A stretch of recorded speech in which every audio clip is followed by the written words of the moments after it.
Hey, everybody. I think we're ready to get started. Thank you for your patience. I'm going to welcome you to the Corner Society. This is our second half of the year, or the first of our spring semester season. The Corner Society is the longest running history of medicine's lecture series in the United States, founded in 1934, and running pretty much consecutively since, apart from some pauses for world wars and for pandemics. My name is Michal Raz, and together with Mr. Bob Riley, who's in the room, or he's out doing important work, he helps make everything run. Here's Mr. Bob Riley. We coordinate this, and also thank you to the Rochester Academy of Medicine, who are now working fully staffed with one person. Thank you, Sue, who makes everything happen here. So we'll welcome you back to our lecture series. We meet here about once a month. For a talk about medicine from a broader perspective. And I'm really pleased to welcome Dr. Wendy Gonover today as our speaker. Dr. Gonover received her PhD in American Studies from the College of William and Mary, and then she spent a couple of years teaching and working in archive work in different settings, most recently at the College of Charleston, while she was finishing her book, which you see a picture on the screen. In her book, The Peculiar Institution and the Making of Modern Psychiatry, was very well received, and in particular, won a bunch of accolades. I will just mention once, won the Simpkins Prize for the best first book in U.S. Southern history, published in 2019 to 2020. So the best year in that 2-year crop. So quite a few books that came out, and I think it's a nice recognition of her excellent work. Wendy comes to us from a previous position at Charleston, and we're incredibly lucky to nab her. She is our first postdoctoral fellow at the University of Rochester Medical Center, together with the Shivey Center for Ethics. And she's working on a new project that she is really spearheading. And she came here in the summer, and she's looking at the history of race relations at our medical school. A lot of medical schools have a complex relation with slavery and with race relations. We're different in as much as we were founded after emancipation. But clearly, we have a complex history to grapple with. And Wendy's been working on this new project that looks at the relations between the medical center and Rochester community at large. And next time we'll have her on the stage, it will be to talk about that material, and maybe she'll take some Q&A later about it. It's a really exciting new project, but that's just at the outset. And so I'm really excited to welcome Wendy today to talk about her work. And so please join me in welcoming her.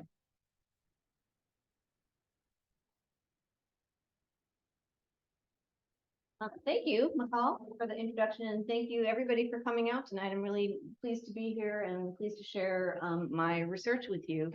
I am assuming that this is being recorded, and so I should maybe come over this way. Okay, very good. All right, so my research does examine the relationship between 19th century U.S. asylums and the institution of slavery. And this is a period in which asylums flourished and multiplied, while resistance to and discomfort with slavery intensified, culminating in the Civil War. In my book, I argue that slavery and ideas about race were foundational to the emergent field of psychiatry. I examine the histories of 2 Virginia asylums to show how slavery shaped ideas about patient liberty, about the proper relationship between caregiver and patient, about what constituted healthy religious belief and unhealthy fanaticism, and about gender norms. My talk this evening is going to look at one institution, the Eastern Lunatic Asylum in Virginia, and I'm going to look at controversies surrounding racial mixing on the wards, outpatient care, and single-sex asylums. So, let's see if I can get this to move. Sorry.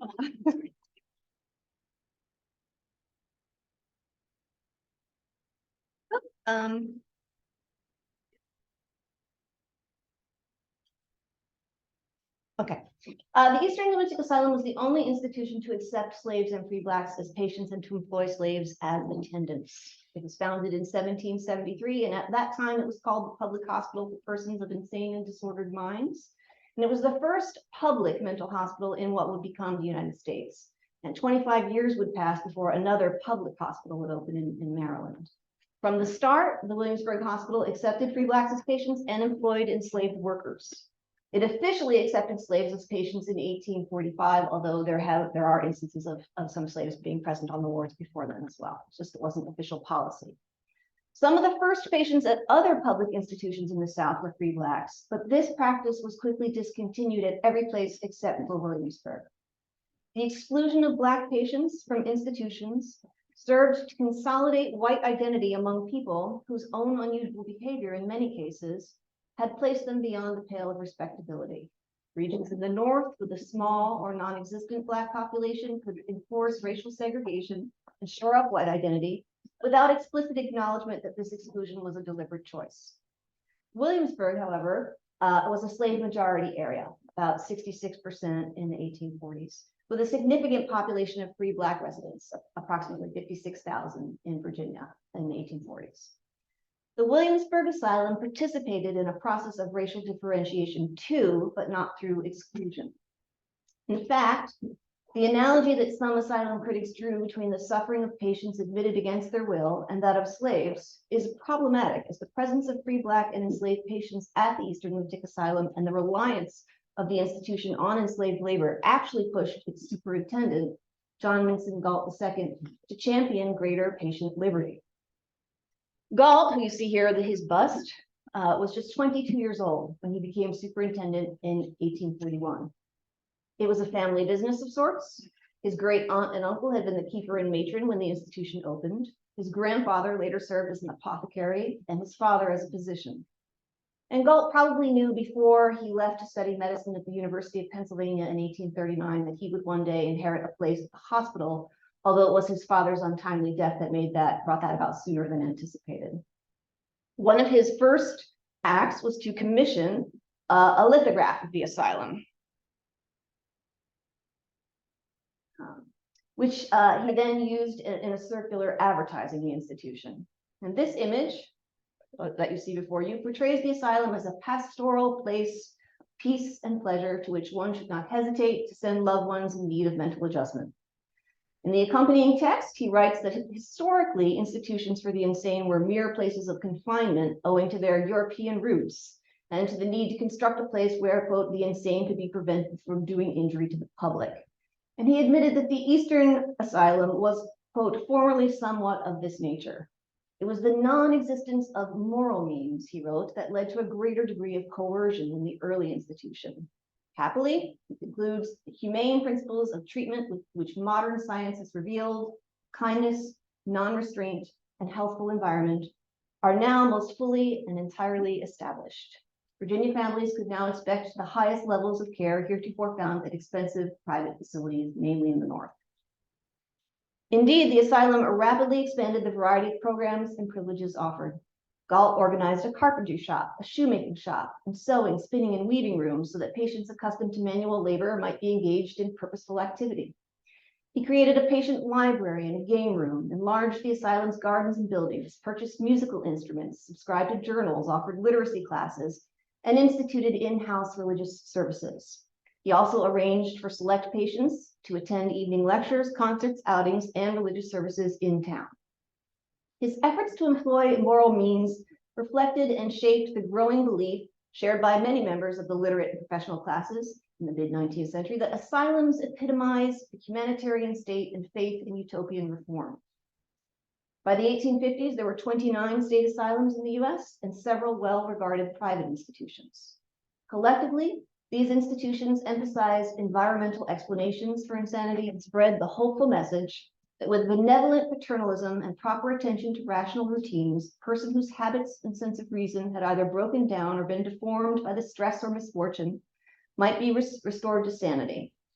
Although physical explanations for insanity, such as a blow to the head, were not ruled out, superintendents maintained that attention to the psychological or moral aspects of mental illness in a controlled milieu offered the best hope of cure. Advocates of moral therapy eschewed corporal punishment and sought to minimize reliance on mechanical restraint, depending instead on the power of positive inducements to inculcate sane and temperate behavior. Two antecedent European institutions offered inspiring models of moral treatment. The reputation of Samuel Tuke's York Retreat in England, which you see here in this image, was unparalleled. But as a small private institution intended only for Quaker families, its influence was circumscribed. Equally celebrated and with broader reach was Philippe Pinel, superintendent of the Bicêtre and Salpêtrière asylums outside Paris, who treated thousands of pauper inmates. In an apocryphal story, which you see here celebrated from a painting from the 1870s, Pinel was said to have unchained 53 maniacs who he then cured with compassion and reason instead of force.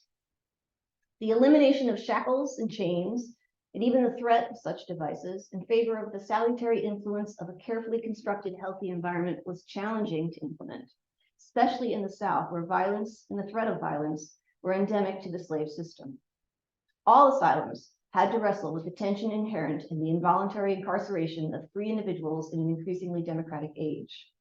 Prior to the Civil War, however, only Eastern Lunatic Asylum opted to openly contend with the contradiction of deploying nonviolent curative means within a context of systemic social violence. This contradiction was most evident when Galt initiated the policy of accepting enslaved patients and courted controversy by publicly defending the hiring of enslaved attendants and the feasibility of mixed-race wards. The tension inherent in moral therapy, especially as practiced at an institution that relied upon coerced labor and restored enslaved patients to health by deploying kindness so that they might resume their degraded or abusive stations upon release, continually dogged Superintendent Galt. Its slavery also spurred Galt to experiment with total non-restraint and to endorse outpatient treatment, a practice his professional colleagues refused to consider for another 20 years.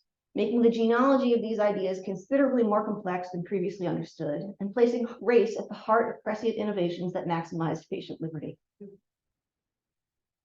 In 1843, Galt toured several private and public asylums in the North, and the following year, along with 12 other doctors, he co-founded the Association of Medical Superintendents of American Institutions for the Insane, AMSI, also called the Association for short. The professional organization that became, in the 20th century, the American Psychiatric Association. With the exception of fellow Virginian Francis T. Stribling, all other co-founders were from the Northeast. Galt astutely discerned that what made both his region and his asylum practice unique was the majority presence of enslaved African Americans. He therefore chose to fashion his professional identity as an expert on the treatment of Black patients and the administration of racially mixed institutions. In May 1844, Galt was appointed chairman of an association committee charged with looking into the creation of asylums for African Americans.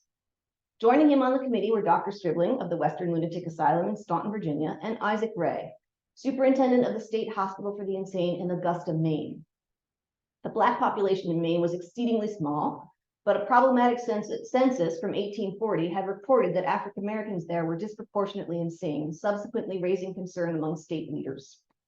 The Black population in Staunton, on the other hand, was significant, although not as large as on the Virginia Peninsula, which is where Eastern Lunatic Asylum is located.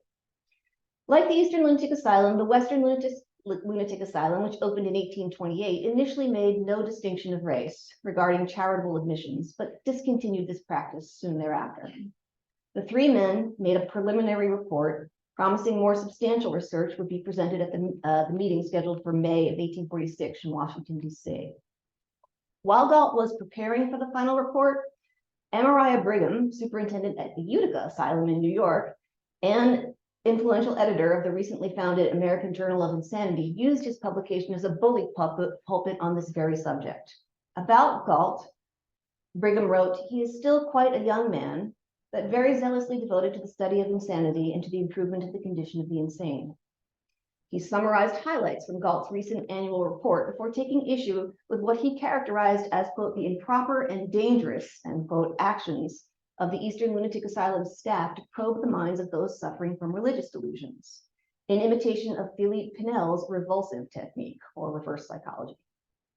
Brigham then compared the Eastern Lunatic Asylum with the Western Lunatic Asylum, focusing on the admission of, quote, insane colored persons. Noting the flourishing condition of the Staunton Asylum under the able administration of Dr. Stribling, Brigham implied that the presence of Black patients at Galt Asylum might explain white paying patients' preference for Western Lunatic Asylum. Brigham also extensively quoted Stribling's last annual report, in which the latter encouraged the Virginia legislature to postpone discussion about whether Staunton should admit colored persons, a discussion that had been initiated by Galt. Barring postponement, Dr. Stribling stated, quote, "For many reasons, it would be desirable that an institution for colored persons should be entirely distinct from those occupied by insane whites." End quote. This public attempt in print to influence the content of the final report was followed by private pressure. William M. All, superintendent of the Ohio Lunatic Asylum, wrote to Galt in January of 1846 to say that he was pleased to join Galt's Committee on Asylums for Colored Persons. Dr. All did not explain why he was added to the committee, but he clearly hoped to shape the committee's conclusions and perhaps to warn Galt about the consequences of ideological nonconformity. He confirmed that his asylum admitted only white patients, but conceded that a few Black patients had been accepted to Woodward's institution. Samuel B. Woodward was not, however, able to be an ally to Galt on this issue because he had recently resigned as superintendent of the Worcester State Hospital in Massachusetts. Despite All's intervention and undeterred by the efforts of Drs. Brigham and Stribling to sway fellow superintendents and legislators, Galt chose to ignore the opinions of his senior colleagues and reach beyond the borders of the United States in his research. He boldly presented his conclusion at the AMSI meeting in May of 1846. Having surveyed superintendents from an array of private and public asylums and almhouses from Cuba to Maine, and I would add Brazil, combed through their annual reports and studied the national census, Galt concluded that separate institutions for African Americans were an unnecessary extravagance. Among the 13 co-founders of the association, Galt alone was in favor of integrating African Americans into existing institutions and making room for them in those under construction. In the first place, he argued, African Americans were a minority population. Even in regions of the South, like his own, where they were a majority, they were disproportionately less likely to be insane than the white population. As Galt explained it, this statistic was attributable to slaves' alleged freedom from exciting discussions about politics and, quote, the anxious cares and anxieties relative to property. He conjectured that the physical nature of agricultural labor and the fact that slaves were compelled by their masters to work fortified their comparatively healthy constitutions. Galt ignored the more obvious explanation of masters' reluctance to pay an asylum bill while losing a slave's labor, even as he asserted, quote, that the only proper question is what is the need of rooms, as determined by the price which a master would be willing to pay for an insane slave. Rather than debate whether to admit slaves, Galt urged superintendents to simply figure out the appropriate fee based upon, quote, the value of slaves in any particular state and at any particular period. For those African Americans who did become deranged, Galt recommended that provision be made for them either by erecting a new building in the vicinity of an existing asylum, appropriating an outbuilding or wing, or simply admitting them to the wards of white patients. Quote, no particular difficulty is anticipated in carrying into execution either of these three plans, he asserted, adding that at the Eastern Lunatic Asylum, quote, no peculiar strictness is observed in isolating the white from the colored patients, nor under the arrangement adopted in this respect is there the slightest difficulty in management originating from the presence of the two races in the same asylum. Despite this breezy assurance, Galt's colleagues did not rush to integrate their asylums. The consensus among superintendents seemed to be that accepting slaves or free Blacks into asylums would upset white patients and give middle-class relatives the impression that their loved ones were warehoused at pauper institutions rather than temporarily residing in comfort at the finest medical establishments. The superintendents never fully articulated or debated their reasons for vehemently opposing racially mixed institutions, instead treating segregation as a foregone conclusion based on common sense. They intuited that the success of an asylum hinged upon its ability to harmonize with the social needs of the period, which included reassuring distraught relatives that the disturbing changes they perceived in the character of an afflicted loved one did not change that person's racial identity.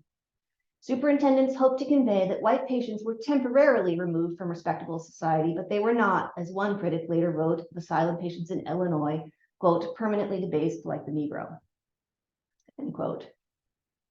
The purpose of the special report was more practical than scientific.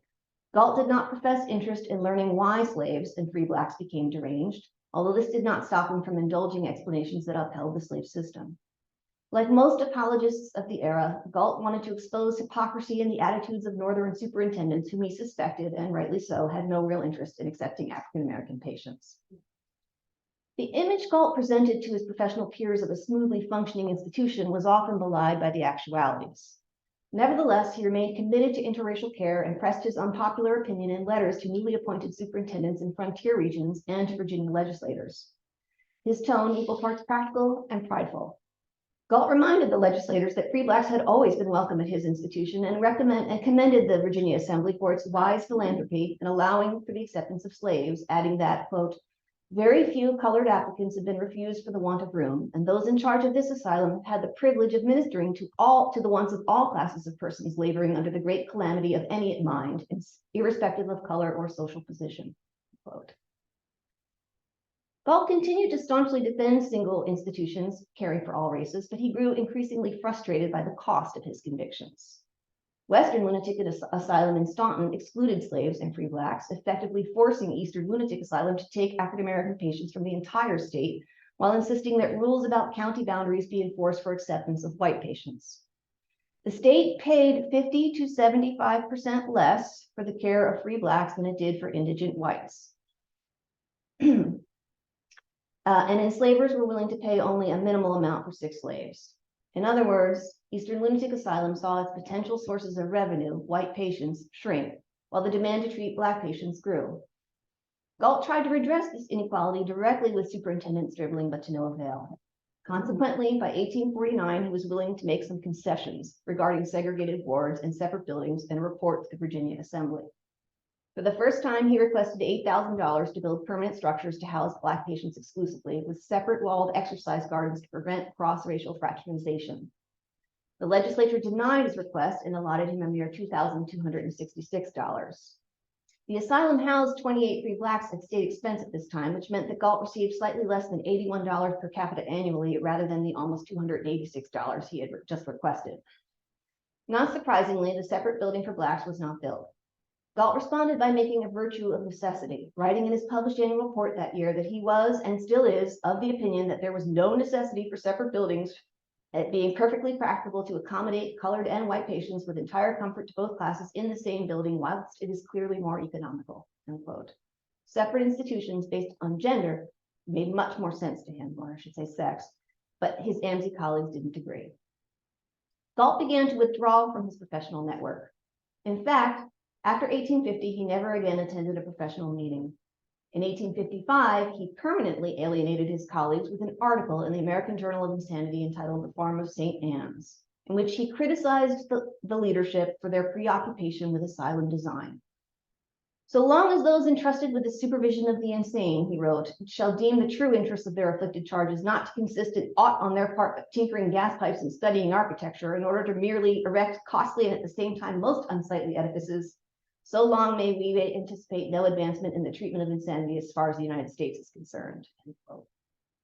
Comparing northern asylums to prison houses, or at their best, hotel-like establishments, Galt instead proposed that every asylum have a farmhouse and several cottages in which patients could live semi-autonomously, attending to their own meals and washing. Chronic male patients could work on the farm, and convalescent patients could enjoy domestic privacy. Citing the authority of an 1852 article by a British doctor named Dr. Cumming, and in direct opposition to all other AMSI members, Galt proposed a management system similar to Belgium's Giel colony, in which male patients at least would board with local families.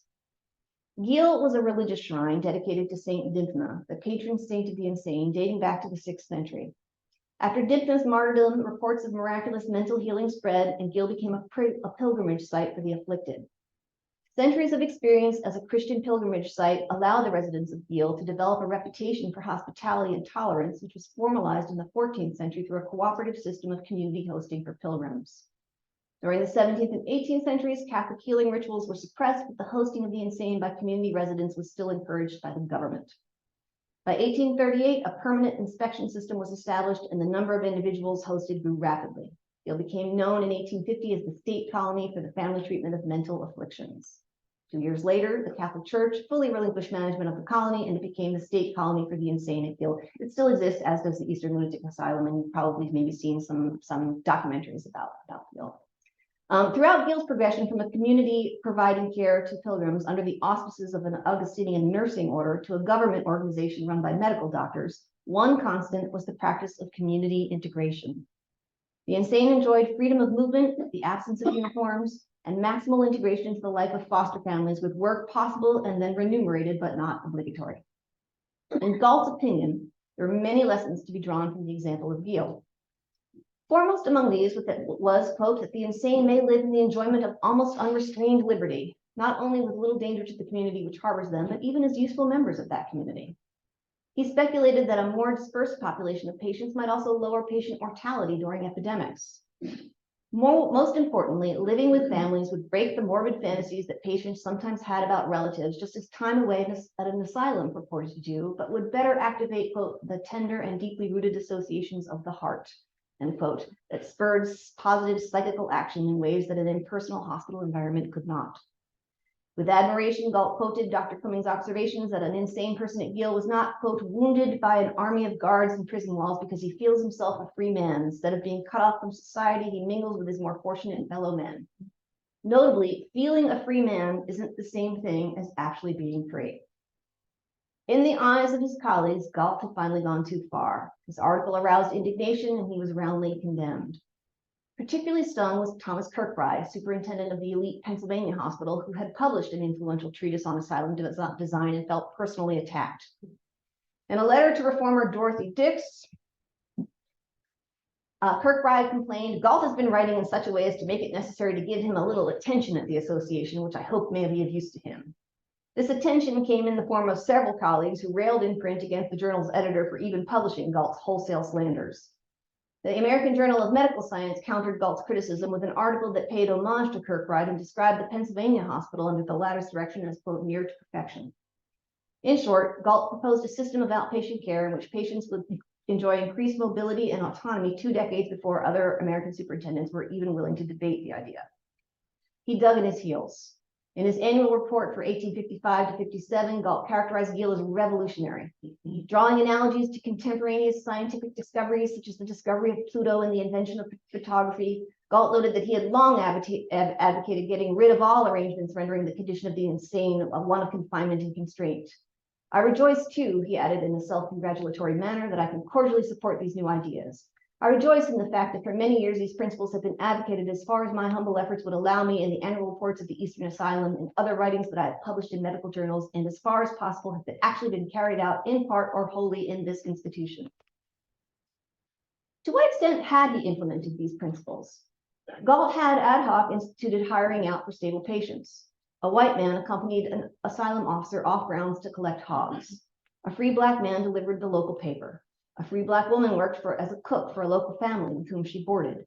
A white woman boarded with the asylum matron while her ward was under construction. Many more patients worked within the confines of the asylum, including some whose positions required special trustworthiness, like free black patient Sally Carey Williams, who worked as a nurse for convalescents. Although these individuals did not reside with Williamsburg families, except for the free black woman who worked as a cook, in likening his institution to Gil, Galt emphasized that select patients enjoyed mobility beyond the confines of the asylum, unrestricted social intercourse, and were included in the productive and remunerative work of the broader community.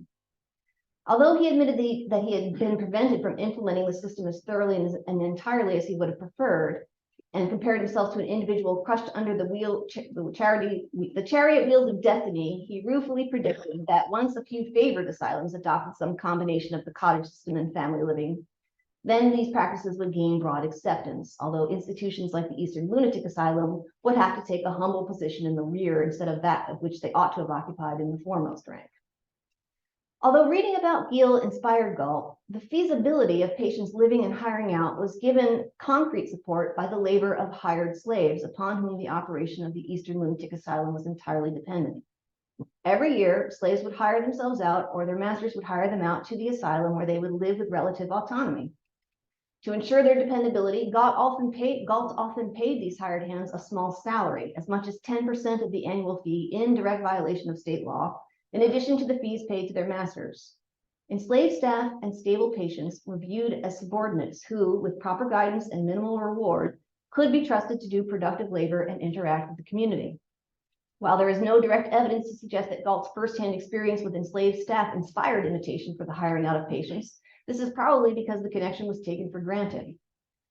Galt did propose one revealing modification to the Gil system as he understood it. a central asylum to oversee the living out program and to which patients might return if they were unable to reasonably cope with either cottage living or family life.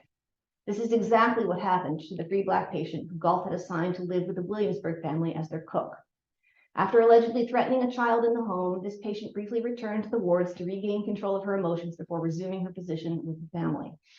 To justify his recommended improvement, Galt quoted French poet Boileau's Contre les femmes, against women. Pour le rendre libre, il faut enchaîner. To become free, one must be shackled. In other words, liberty had its limits. The greater, quote, the greater the degree of liberty allowed to patients, Galt argued, the more is required so entire and unbroken a system as can only result from a single controlling power, end quote. Patients would find freedom in exercising self-control through labor and social interactions, or find something akin to freedom, with the understanding that violating expectations might result in stricter confinement. Galt's description of outpatient care also epitomized the hiring out system for slaves in Virginia. Slaves were granted a greater degree of liberty and mobility with the understanding that they were to work for the enrichment of their masters and return at the end of the year without creating difficulty or attempting escape. For slaves, the state laws upholding the peculiar institution served as the central asylum overseeing the one single power overseeing this arrangement. The hiring out system supported innovation, but Galt remained sensitive to the charge that enslaved attendants provided inferior care. Reformer Dorothy Dix was very dubious about the quality of care provided by asylum slaves. She toured the Eastern Lunatic Asylum in September of 1848. In his journal, Superintendent Galt noted with pleasure her praise regarding the neatness and beauty of the floors, a testament to the labor of the slaves who did the cleaning, and her apparent surprise at the want of excitement amongst the patients and the amount of liberty allowed to the insane at his institution. She expressed disapprobation, however, regarding the plunge bath and also the douche in connection with the warm bath.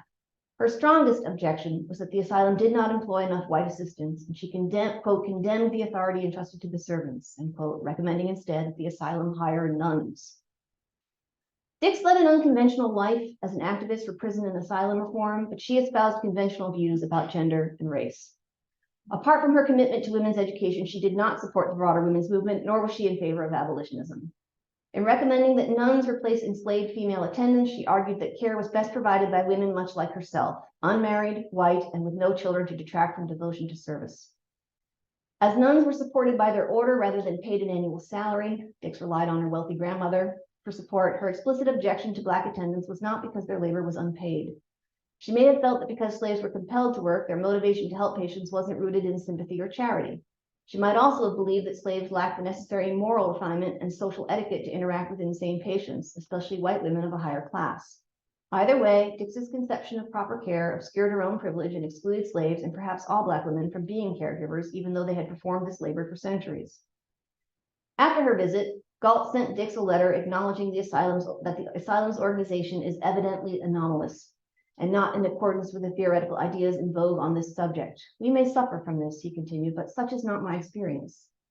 Galt professed to fully support the notion that, quote, a great improvement in the treatment of the insane will consist in the increase of intelligent minds to act upon them in various modes, and denied that there was a dearth of intelligent employees at the Eastern Lunatic Asylum looking after the patients. The scale of the institution and the public nature of the care provided to vulnerable strangers who were at the mercy of the attendants rather than in control of them made it difficult to obscure or minimize the contributions of enslaved staff. Galt possessed greater power and higher status, but he was dependent upon his supposed inferiors for day-to-day management. He therefore defensively asserted that the servants, and anytime you hear me say servant, that's a quote, I mean slave, that the servants hired by the asylum were trustworthy. The reliability was guaranteed by the premium price paid to them by their owners, paid for them to their owners, as well as the cash incentives offered directly to them. Moreover, he asserted that the patients were constantly under the inspection of the officers and never under the authority of slaves, which was not entirely true. So who were the enslaved staff?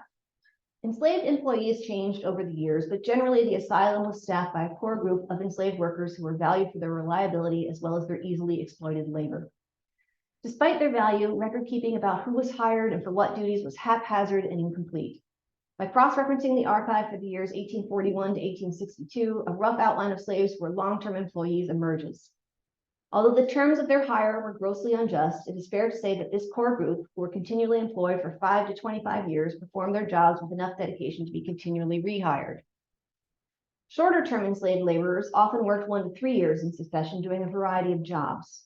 The shorter tenure of these workers probably does not indicate administrative displeasure with their performance. Joanna, for example, received explicit praise from the superintendent, as did Osway, who worked directly for the superintendent.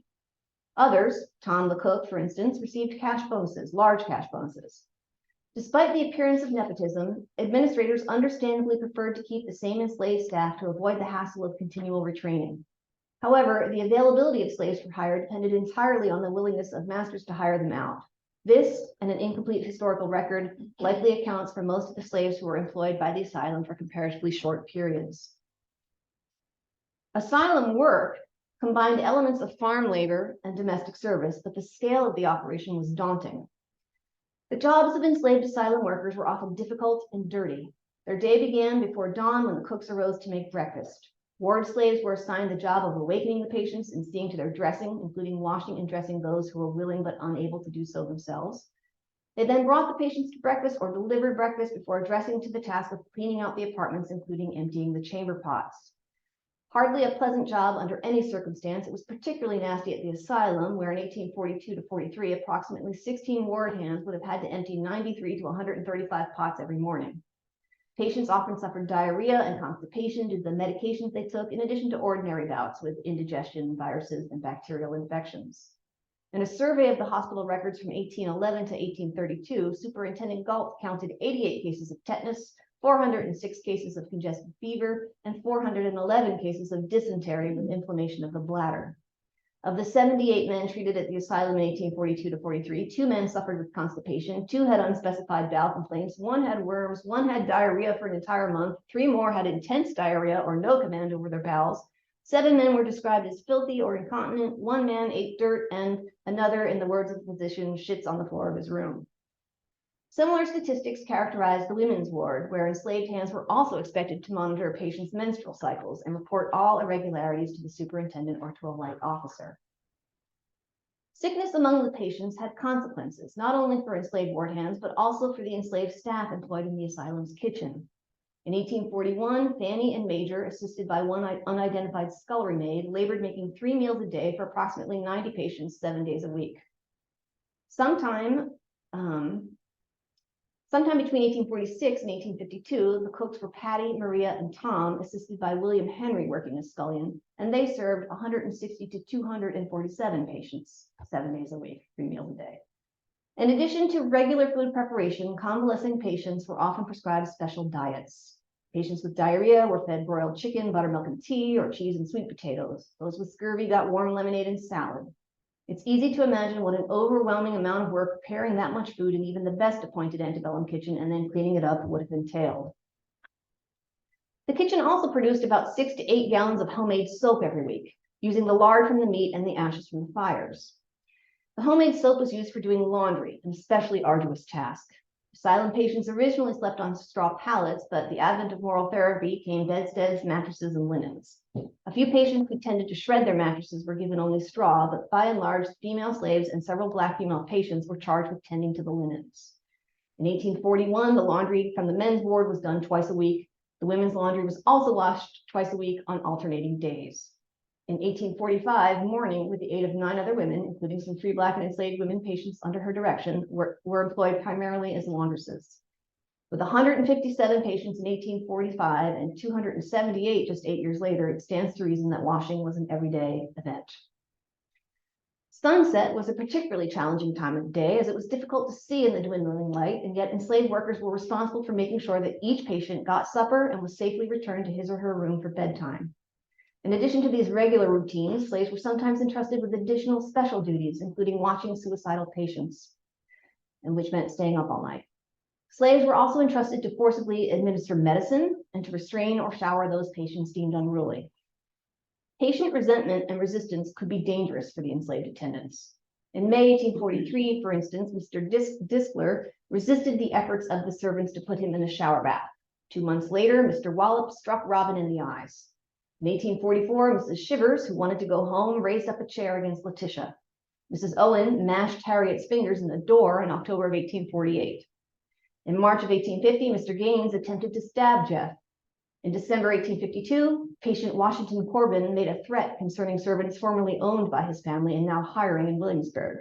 That same month, he sent a letter to a friend asserting, quote, "I've been abused here by Negroes and abolition protectors," end quote. The following month, he got into a scuffle with a servant of his ward. There were complaints of Mr. Corbin going gunning alone later that year and unspecified reports in connection with 2 of the female servants. How a man with a demonstrated proclivity for violence managed to obtain a gun while still a patient was astonishingly not explained. In January of 1853, Mr. Powell eloped with 2 large knives, but was captured when Albert clasped his arms around him from behind, whilst white officer Mr. Lindsay approached him from the front. Despite the importance of their labor and the dangers of the job, slaves were at the bottom of the institutional hierarchy. In many ways, however, their status was ambiguous. It was slaves who did the hands-on labor of caregiving, cleaning apartments, food preparation, bathing patients, shaving the men, transporting the patients, and at times restraining them. Superintendent Galt defended the asylum against charges that slaves provided inferior care, even to the point of disregarding occasional patient complaints. At the same time, administrators complained of the authority entrusted to slaves and were quick to castigate enslaved workers for any perceived disciplinary lapses. Most more serious complaints involved patients injuring themselves, as when Mr. Lynch broke a glass in his room and then used it to slash his wrist.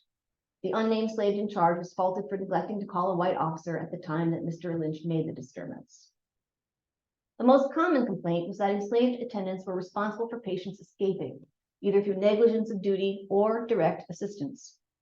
Sometimes the elopements happened when patients were accompanying enslaved attendants, and as when Mr. Haywood fled on going with the servant after vegetables in the morning, and when Mr. Moore consented on Dick's petition to let him take Mr. Cubbage out, and then an axe in Moore's kitchen was taken advantage of by Cubbage to steal off. Other escapes happened in the evening after the patients had been brought back to their rooms, but their clothes were not removed or the doors were not locked. The desire to manage public perception of Eastern Lunatic Asylum, especially to counter the charge that it was an inferior institution because it employed enslaved attendants, and the constant pressure of dealing with the conflicts and intimacies that arose between white and black patients and staff, were factors that contributed to the sense that the superintendent's job was to police relations between the races. As historian Stephen Stowe put it, conflicts exacerbated the fault lines of Southern social relations, exposing fissures of gender, class, and race. For example, patients did not always comply with asylum medicine, and the resistance was met with escalating consequences. One consequence was that enslaved attendants were frequently placed in the odd position of exercising power over white patients under their supervision. This power was evident in slaves' access to the keys to the wards and the individual rooms of patients whose mobility was restricted. It was also evident when, despite Galt's reverence for non-restraint, enslaved attendants were directed to forcibly seize, bathe, and feed patients, white and black, who resisted such ministrations. At the same time, both slaves and patients were denied true freedom, their subjugated condition made visible by the fact that the uniform provided to indigent patients was cut from the same cloth as that provided to the enslaved attendants. It's not coincidental that the domestic metaphors used to describe the asylum were the same as those used to defend slavery. The ideal of slavery as it was defended by slaveholders, that slaves were like family, paralleled the ideal role of the asylum. The influence of a kind, intelligent master was supposed to preserve the health and elevate the spiritual condition of slaves, just as superintendent's benevolent authority and sagacious treatment regimen would heal asylum patients. Rather than condemn their authoritarian power, Galt chose to ignore its excesses and celebrate what he perceived to be the morality of proper discipline. Violence was endemic to slavery and normalized to such an extent that a benevolent master did not need to constantly resort to whipping or other physical punishments to generate compliance. Galt concluded that just as enslaved workers could be trusted with conditional independence, so too could asylum patients. Yet the wards offered abundant evidence that many masters were not benevolent. The racialized paternalism of moral therapy was in fact frequently at odds with the realities of patients' chaotic and violent lives, most especially women patients. This disjuncture raised provocative and irresolvable questions about the purpose, efficacy, and ethics of institutionalization. Administrators were forced to consider whether the behaviors that brought women to the asylum were symptomatic of mental illness or constituted a normal response to stressful, frightening, and painful situations. Equally confounding was the need to decide whether the sense of empowerment and righteousness many women derived from their religious faith was a legitimate form of moral authority that enabled them to defy oppression, or evidence of a mind in need of moral reform. In sum, staff and patients were daily faced with the possibility that it was the asylum's mission and the slavery that shaped and supported it that was peculiar and not necessarily the patients. Asylum administrators increasingly chose to focus on women's reproductive and sexual organs as productive of insanity rather than address what may have destabilized so many women, violence. This somatic emphasis was at odds with the environmentalism of moral therapy, but the contradiction was less troubling than a complete interrogation of patriarchy and slavery would have been. By viewing mental illness as an individual woman's problem, doctors, jailers, and justices of the peace were able to ignore or suppress the most obvious problem that plagued many candidates for admission, the deleterious effect of slavery and systematic violence. Medical anthropologist Arthur Kleinman writes that to interpret the suffering of individuals whose personal lives are damaged by ruinous social policies is to medicalize and therefore trivialize and distort their significance.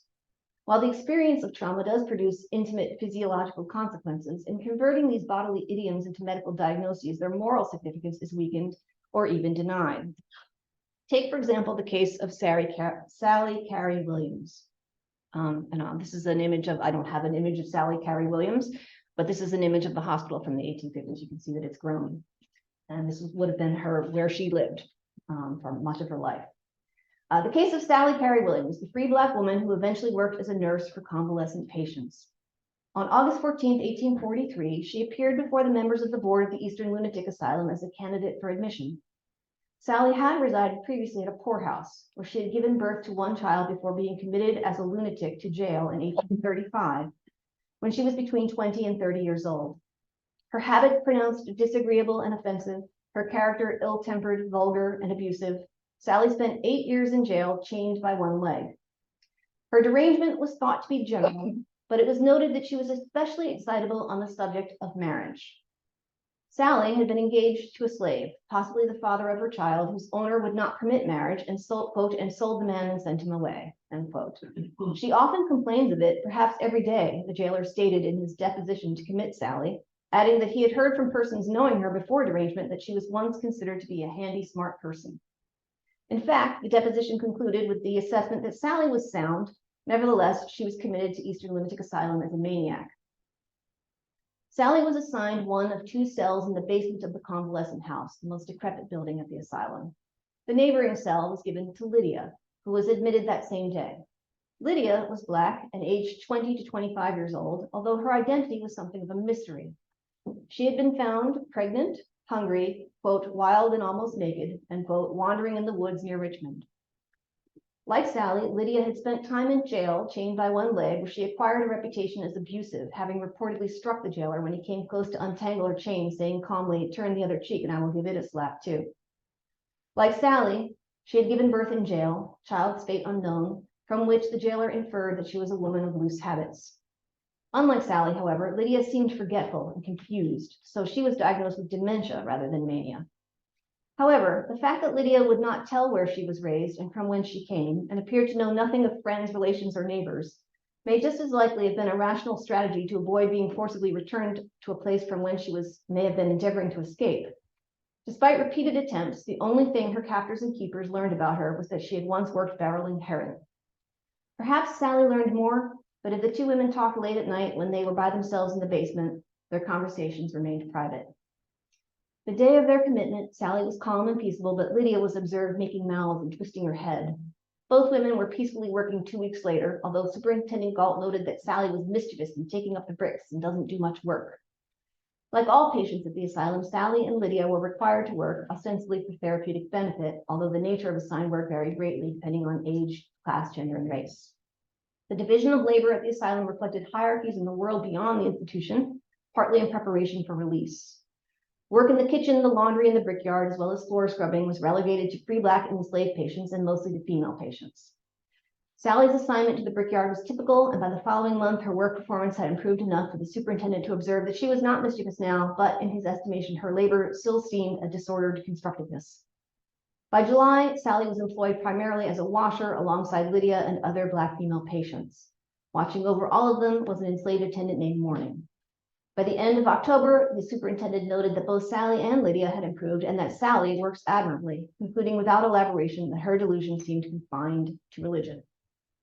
As African-American women who had given birth outside of marriage, regardless of the circumstances, Sally and Lydia fell short of the ideal mother of the 19th century. Arguably, both women were better off at Eastern Lunatic Asylum than they had been in jail. At the asylum, they were fed and clothed, never again chained or even restrained. and they had each other to talk with, as well as a broader community of enslaved attendants who cared for them and alongside of whom they labored. Although institutionalization may have been the best possible outcome among limited options for them, the relative respite these women and others like them attained came at a price. The asylum normalized domestic violence by treating the social problem of violence, from wife beating to the sexual abuse of enslaved women, as the medical pathologies of individuals. The asylum expressly denied women's authority in religious matters, paid inordinate attention to female reproductive organs as the cause of insanity, and promoted a racialized vision of healthy womanhood that ignored the trauma of abuse.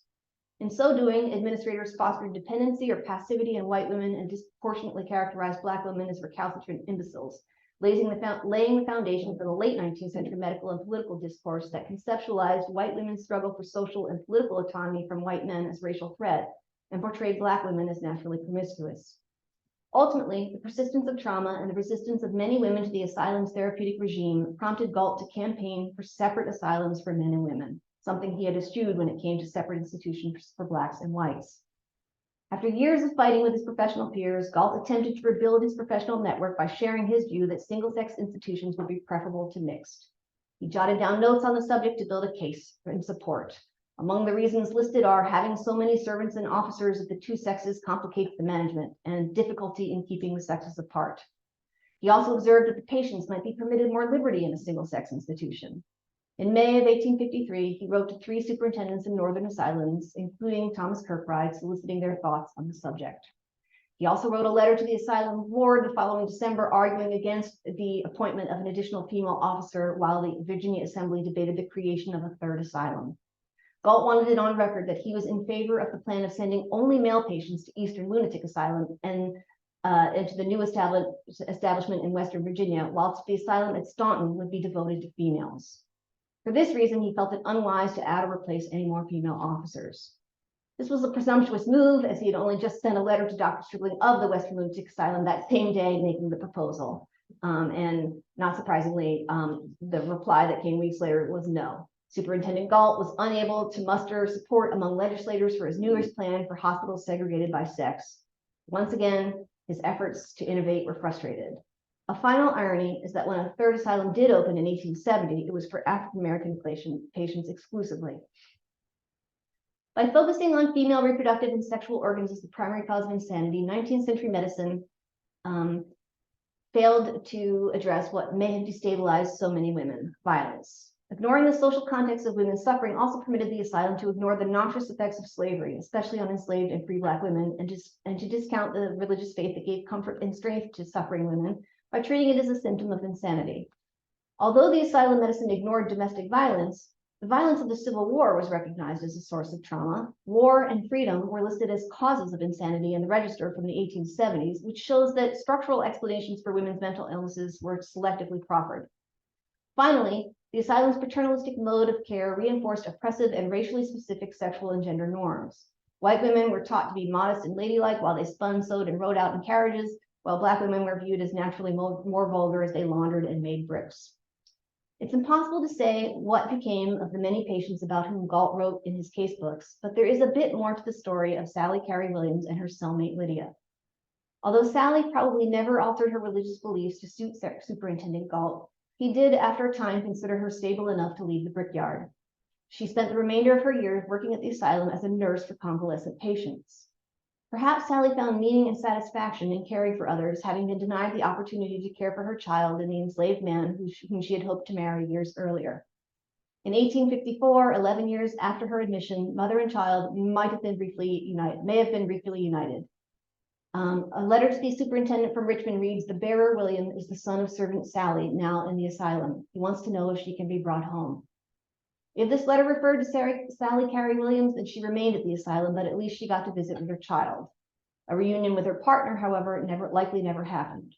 She clearly never forgot him, because in the last register that recorded her presence, she is identified for the first and only time as Sally Carey Williams, widow. Sally died of dysentery near the close of the Civil War and was likely buried by her colleagues, the enslaved staff with whom she labored for 20 years. Thus, she was granted in death what had been denied her during her lifetime, recognition of her relationship to her former lover. Lydia, on the other hand, survived the war.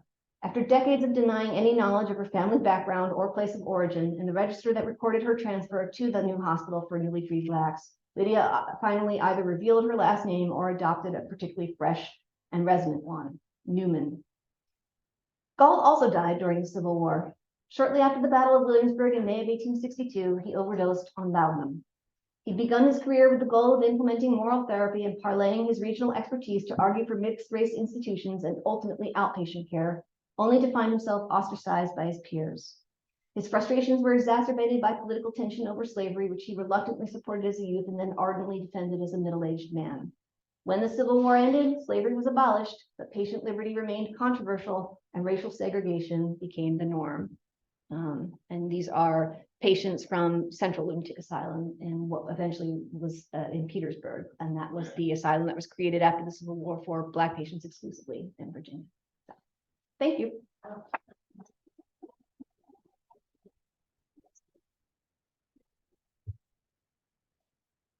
A lot. Okay, went a little fast because I was worried that I was a few bit over, but questions?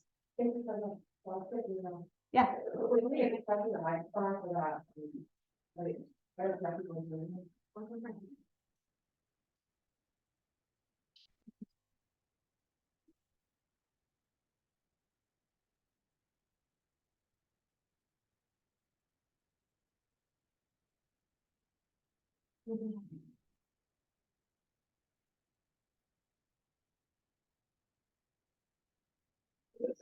This is it's so interesting and surprising. I'm just trying to square it with what I think I know about 19th century criminology, and I'm thinking from slightly earlier era and then a later era. But I'm just floored by by the extent of the mulish environmentalism, right? That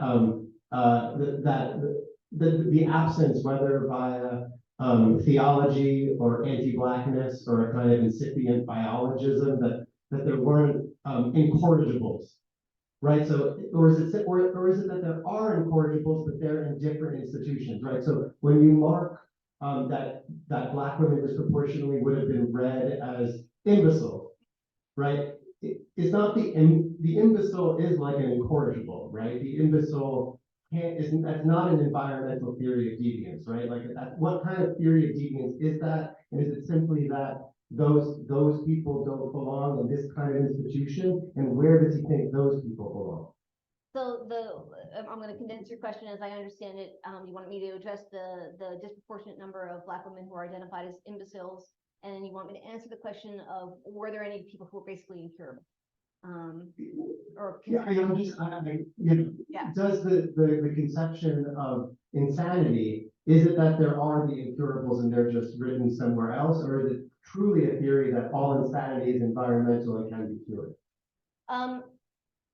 So two things. First, I want to start with the imbecility, because that doesn't show up until the moment of transfer when they're going to a racially segregated institution. And then the kind of life history of these people, many of whom have been there for, like Sally Carey Williams, 20 years, that's just not consulted at all. And they've had brand new diagnoses, including imbecile. Never showed up in any of the previous registers where it would be more like monomania or mania or dementia. So that was a new thing, and I think it anticipates the direction of essentially eugenics and where Virginia is headed in the near future. So that's one notable thing. It becomes much more impersonal then and much more about incurable. Now, the asylum in this period of growth, the antebellum period in the 30s and 1840s and 1850s, part of the pitch for why states should invest a large amount of money from state coffers into building these institutions is with the hope of cure, the possibilities for optimism, and the belief that a proper environment will yield better results. They understood that, like, for example, there might be people who had a congenital problem that was not, there were cases that were rejected. So, like, there was one woman who the neighbors were concerned that this deaf mute woman was being beaten by her father, and they wanted to get her into the asylum, and she was refused admission because they can't do anything about her mute deaf condition. And so there were people who were not considered proper candidates. And some of it is, like I said, a sort of salesmanship, like if you build it, they will come and it will be miraculous. And of course, it doesn't take long for them to realize that there's a lot of recidivism, there are people coming back. But then there are also the cases that they choose to celebrate in asylum reports, saying like, look, we've actually made, you know, a tremendous improvement, and we have plenty of cases that people have gone on to live lives and they don't ever end up back here. So I don't think it's disingenuous that they have this optimism and this belief in environmentalism. And again, it's selective, because it doesn't seem to be the case for when you're talking about women's problems and women's, as I put it, trauma, even though that's not a word that they would have used. But it is more optimistic period. Does that answer your question? Yeah, thank you. Yeah.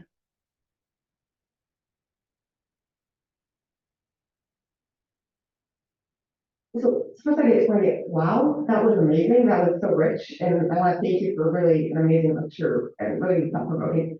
And the way I'm reading what you're saying in your title of your book, which is fabulous, and I recommend everyone read it, is you're simply telling a new origin story of psychiatry. And like, what if we interpret psychiatry or the history of psychiatry through the lens of, you know, slavery and able the rise of what we think today as psychiatry? And I wanted that super ambitious, but I also I think it's convincing. And so much of kind of the violence that's inherent to the psychiatric profession, perhaps, and many of the illnesses, not enough one, but many of the woes that plague psychiatry to this day, you trace them to slavery. It, right? That's kind of the exercise you're doing. I think that's remarkable. I guess I wanted to push you to talk about that, make that kind of argument a little explicit, because you say the rise of outpatient therapy, you know, the rise of work-centered therapy, kind of a managerial approach to addressing large institutions. All this really stems from a moment in time in which we had this institution that were employing like people. Yeah, and that couldn't have functioned without without employing enslaved laborers who were mostly hired out on an annual basis. But this is only one. But Yeah. you've got sort of two institutions there, right? I look at two institutions, but one of the arguments I make is part of the reason why that hasn't been discussed, even though it just on at a metaphoric level, it seems to me that when you're talking about liberty and freedom, that like, of course, you're gonna need to look at debates about slavery and abolition in this period. It would necessarily inform the discussion, or about, you know, doing away with mechanical restraints and physical, you know, corporal punishment and all of these things to try to make slavery more palatable and a kinder, gentler slavery.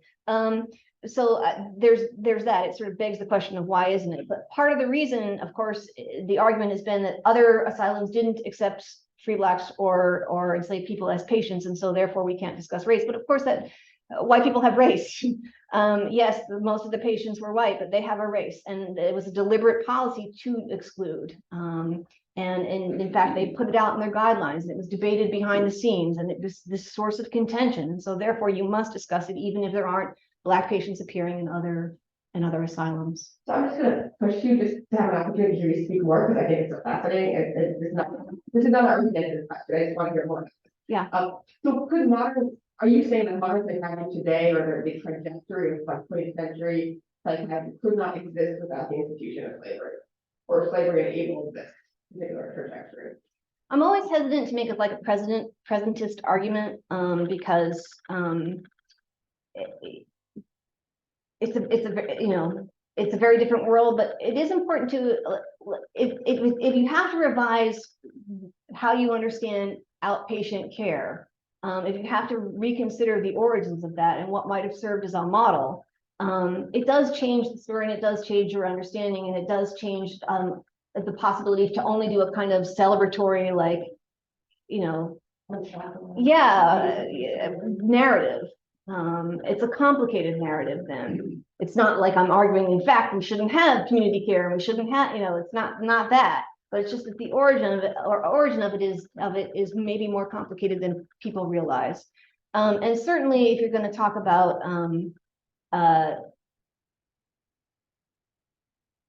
I mean, one of the areas where I do see resonance, and I've commented on this, and when I've been interviewed on several podcasts, is, you know, at the current moment, for a great many Black people, where they encounter psychiatry is in jail, and that's got a lot of resonance with this period.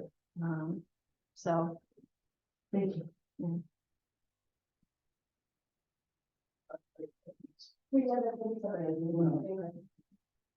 Thank you so much.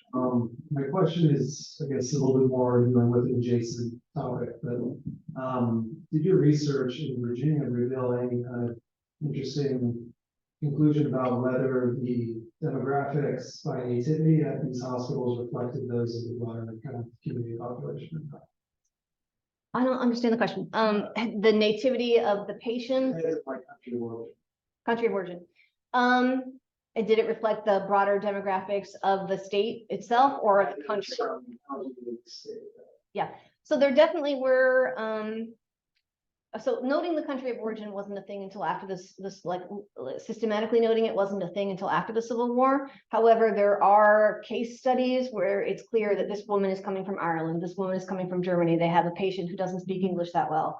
And so they are appearing because they don't have, a network of family support. Maybe they've immigrated for work, or they're working in they're working as servants, or they're working in, the German woman was working in a hotel in what is West Virginia today. And so they do appear, and you do see the kind of,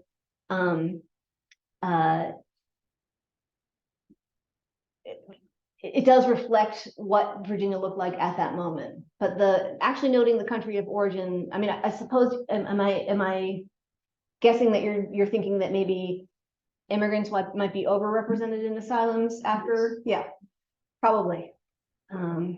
Although for the central asylum, which you see here, that would have been exclusively Black patients.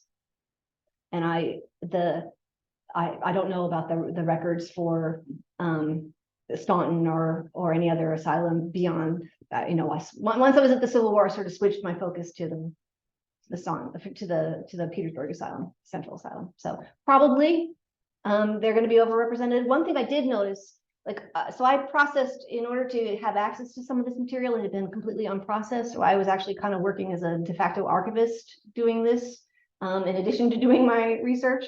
And one of the things, so I processed some material from the 20th century. And what I did notice is that there were, that particularly in the early 20th century, that there were a number of doctors who were not white working in these facilities, and that maybe this was going to be an avenue, since it wasn't a popular position, it wasn't a high status position, wasn't private practice, an avenue for them to have a professional identity. That I did notice, but I didn't do any systematic study of that. I really didn't go beyond 1880. So question up here.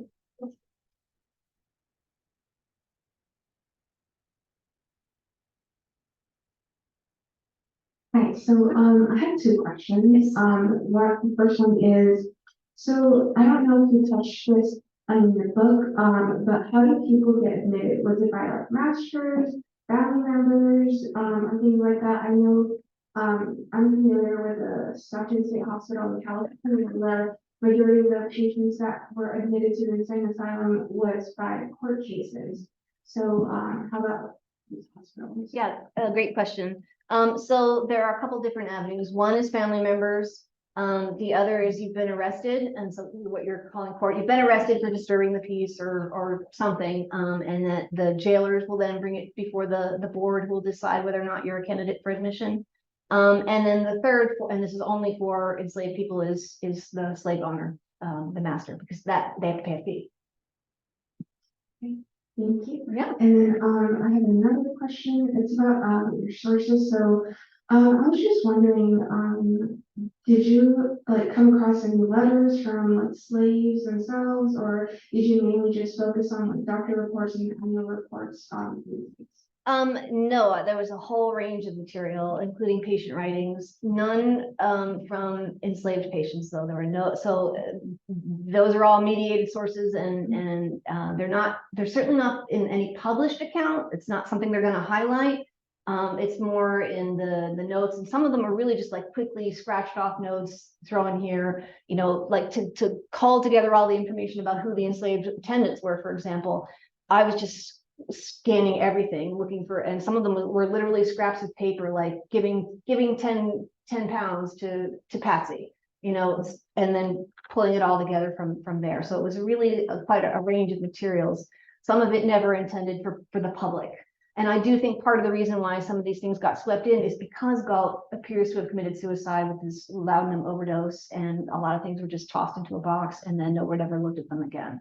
But there aren't, if the enslaved attendants or any of the enslaved patients were literate, I don't know, because they didn't leave any writings behind. But some of the free Black patients were literate, like the man who was responsible for delivering the newspaper. And he also delivered a sermon. He was given an opportunity to give a sermon at the thing, and he wrote that down. Yeah. I think in modern day inpatient psychiatry, there are some relatively objective criteria we think about before we deem patients eligible for discharge from the hospital. Can you talk about what the psychiatrists were doing or thinking about before they deemed someone, you know, able to go out of the asylum, and were there any differences based on gender or race that you noticed? Yeah, definitely. I think it was kind of a moving target, and there are a couple, and for example, Galt was not unaware of that. There are a couple of really choice quotes where he's like, "This is pretty much like depending on who's calling it. This is anybody's idea. There doesn't seem to be anything very objective here." And they were sometimes deliberate efforts in conjunction with family members to get someone to change their behavior, even if they were perfectly functioning. And so one thing I didn't touch upon is Galt really went to town on abolitionism and people who professed abolitionist ideas as fanatics, and they were not to be trusted. And so they got extra scrutiny, and they were not able to just go hither and thither like some of the others. I mean, there was one where it was like, there doesn't seem to be anything wrong with this guy, but we're just going to hold him a little longer as a inducement to get him to stop making public lectures on the subject of abolition. So yeah, and they understood that this wasn't like, they tried to be organized in their criteria for both diagnosis and for determining when somebody could leave, but there were other times when they're clearly just holding on to somebody. And frankly, there were also financial incentives. There were a couple instances of women whose husbands committed them because they had a child out of wedlock. I don't know if that was the only symptom, but they never left, even though there's no evidence, like a child out of a child that wasn't theirs. And how they determined that wasn't theirs, it was also an open-ended question, like how did they know that, which raises other questions. But they would hold on to them even though there's no evidence that they were behaving in a disruptive manner or doing anything that would indicate that they needed to remain there.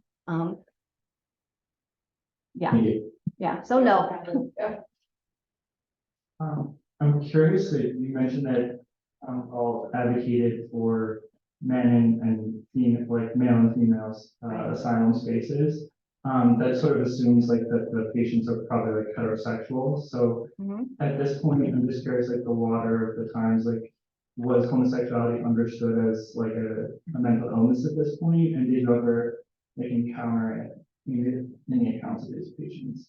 I did not, first of all, I don't think he would have identified it as homosexuality necessarily. It would have, it would have been more the sexual act, whatever the act was, rather than an identity. He was reluctant to he discussed masturbation negatively. He was very reluctant to discuss it. He was an unmarried man himself, and so he was very reluctant to really delve into women's sexuality, even though clearly that was a thing. And so it tended to be obscured into conversations about marriage. And what I will say is that, part of the concern about single-sex institutions is because they had 3 pregnancies of women who were not pregnant when they were first admitted, or were unaware that they were pregnant. So, and they also had 1 enslaved attendant who was clearly raped by a male patient. So it was about managing public scandal and managing who came into contact with whom. And of course, they tried to implement no man can go through the wards without being accompanied by a woman. But, I told you about the patient, Washington Corbin, who had a gun. Somehow he was allowed to go out hunting, and he is the one who raped the enslaved attendant, who was blamed, by the way. She was blamed for that. So this is why there were practical reasons, and it was about damage control for the institution.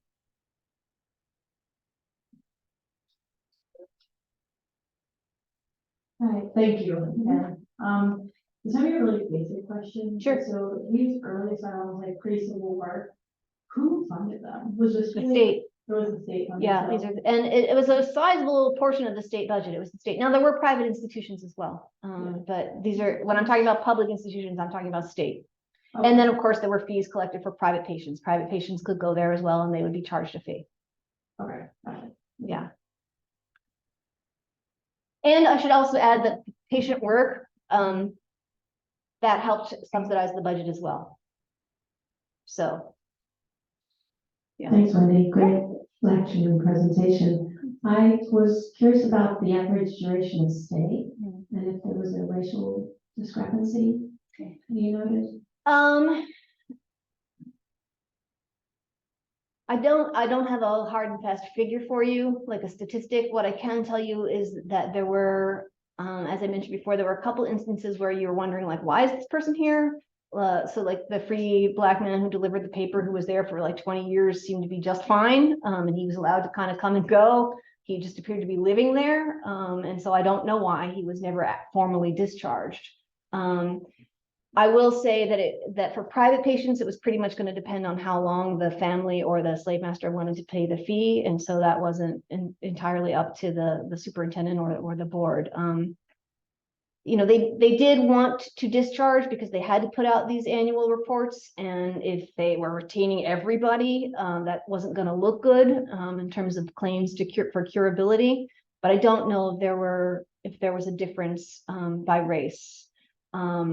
I do know that in Eastern Lunatic Asylum, there were always more men who were patients than there were women, but part of that is probably less the turnover than the reluctance of families to commit women to the care of strangers, in part because of things like sudden pregnancy when you didn't go in as a pregnant patient. So it's a good question, but I don't know. Any last questions? All right, well, thank you so much. That was an amazing talk. Thank you for coming out. This is the Corner Society. We meet here once a month. Our next meeting is Wednesday, March 29th, same time, 5:30. And we're fortunate to be hosting Dr. Laura Hirschstein. She's a psychiatrist and a professor of history. She's also the editor-in-chief of the Journal for History of Medicine and Allied Sciences. And her talk is Depressed Mothers and Troubled Sons, Defining and Redefining Childhood Depression, 1970 through 2000. This is her new project. She has a couple of books in the year familiar with, but this is some branded. I think it'll be exciting. Hopefully, I'll see some of you there. Okay, thank you very much. Thank you.